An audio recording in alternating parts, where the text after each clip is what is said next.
Hey guys, so Kerala Blasters FC gonna face Jamshedpur FC on December 29th. Away match ആണ് and it will be the last game in the calendar year 2024. അവസാന മത്സരത്തിൽ Kerala Blasters F C മുഹമ്മദാൻ എസിക്കെതിരെ എതിരില്ലാത്ത 3 ഗോളുകൾക്ക് വിജയിച്ചു. നിലവിൽ 13 മത്സരങ്ങളിൽ നിന്നും 14 point ആണ് ബ്ലാസ്റ്റേഴ്സിനുള്ളത് and for Jamshedpur FC 18 points from 11 games.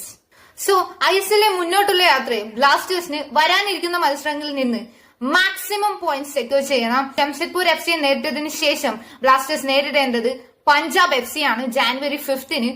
And for Punjab F C players like Luka, Vidal എന്നീ താരങ്ങളൊന്നും അവൈലബിൾ ആയിരിക്കില്ല in the match against Kerala Blasters F C. So Jamshedpur F സിക്കെതിരെ ബ്ലാസ്റ്റേഴ്സിന് വിജയിക്കാൻ സാധിച്ചാൽ it will boost the team's confidence definitely. So Kerala Blasters F സിക്ക് Jamshedpur F സിക്കെതിരെ ഒരു മികച്ച പെർഫോമൻസ് കാഴ്ചവെക്കാൻ സാധിക്കട്ടെ. Let's hope for the best. Drop down your predictions in the comment box. See you guys.